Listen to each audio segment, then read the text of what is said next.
नाशिकमधील भोंदूबाबा अशोक खरात प्रकरणाने आता मोठा राजकीय वादाचा आकार घेतला आहे।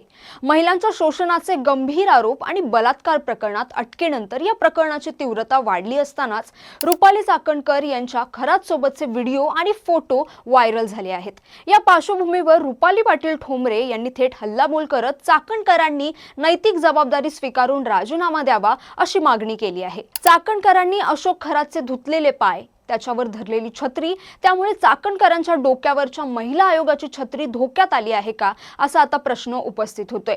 पाहुयात याबद्दलची सविस्तर माहिती। नमस्कार, मी जान्हवी जाधव, आपण पाहत आहात टाइम महाराष्ट्र। राज्य महिला आयोगाच्या अध्यक्षा रुपाली चाकणकर चांगल्याच अडचणीत सापडल्या आहेत। नाशिकचा भोंदूबाबा अशोक खरातवर धरलेली छत्री आणि अशोक खरातचे पाय धुतानाचे व्हिडिओ व्हायरल झालेत। त्यातच अशोक खरातला बलात्काराच्या गुन्ह्यात अटक झाली। महिलांचे शोषण केल्याचे गंभीर आरोप खरातवर होत आहेत।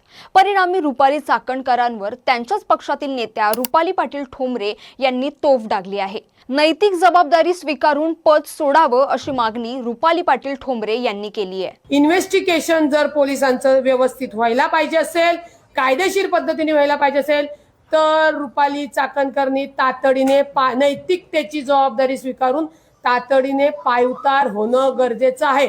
याशिवाय तो तपास होऊ शकत नाही आणि मी 100% खात्री देते। कारण का हे व्हिडिओ आता जप्त करून खरं तर पोलिसांच्या कस्टडीतनं कोर्टाकडे जाणं गरजेचं आहे। त्याच्यात कोण कोण सेलिब्रिटी गेलं आम्हाला त्याच्यावर अडचण नाही, पण कोणत्या सेलिब्रिटीवर सुद्धा हा अन्याय झालेला आहे हेही समोर आलं पाहिजे। ज्या महिलेने तक्रार केली तिचं खरं कौतुक केलं पाहिजे। अशोक खरात प्रकरणामध्ये अनेक महिला बळी पडल्याचा गंभीर आरोप करत रुपाली पाटील ठोंबरे यांनी खरातची तुलना एप्स्टीन फाईलशी केली आहे। जर रुपाली चाकणकरांनी राजीनामा दिला नाही तर राज्यभर आंदोलन छेडू असा इशारा देखील रुपाली पाटील ठोंबरे यांनी दिलाय। शिवसेना ठाकरे गटाचे खासदार संजय राऊत यांनी सुद्धा रुपाली चाकणकरांच्या राजीनाम्याची मागणी केली आहे। शरद पवारांच्या पक्षातील प्रवक्ते सुनील माने यांनी एक गंभीर मुद्द्याकडे लक्ष वेधलंय। अजित पवार यांच्या मुंबईतील देवगिरी बंगल्याबाहेर आणि बारामतीतील बंगल्याबाहेर जादूटोण्यातल्या वस्तू सापडल्या होत्या। हे कृत्य भोंदूबाबा, कॅप्टन अशोक खरात आणि त्याच्याशी संबंधित व्यक्ती करत होत्या का, असा प्रश्न मानेंनी उपस्थित केला आहे। माननीय उपमुख्यमंत्री अजितदादा पवार यांच्या बारामती आणि मुंबईतील देवगिरी निवासस्थानाच्या बाहेर जादूटोणा करण्यासंदर्भातल्या ज्या काही वस्तू असतात त्या सापडल्या होत्या। हा कॅप्टन खरात आणि त्याच्याशी संबंधित असलेल्या लोकांनी हा उपद्व्याप केला होता का? अजितदादांवर असा काही जादूटोणा, मंत्र मारणं, अशा वेगवेगळ्या काळ्या जादू करणं असा काही प्रकार होता का? याचीही आता चौकशी झाली पाहिजे असं आम्हाला वाटतं। अजितदादांच्या संदर्भात जे काही संशयाची वेगवेगळे मुद्दे, एलिमेंट्स आहेत, त्यात कॅप्टन खरात, त्यांच्या संदर्भातले अनेक लोक हे यात सहभागीत आहे का, त्यांचीही चौकशी झाली पाहिजे।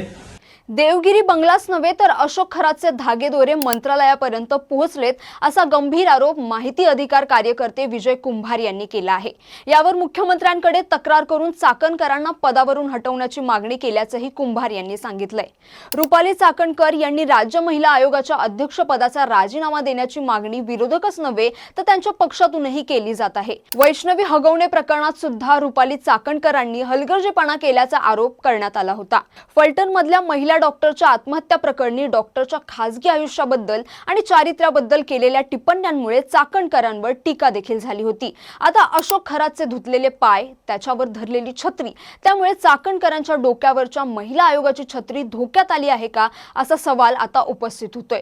आता रुपाली चाकणकर यांच्यावर होत असलेले गंभीर आरोप तसेच अशोक खरातचे अनेक कारनामे, या सगळ्यावर सरकार काय भूमिका घेतं हे पाहणं महत्त्वाचं आहे।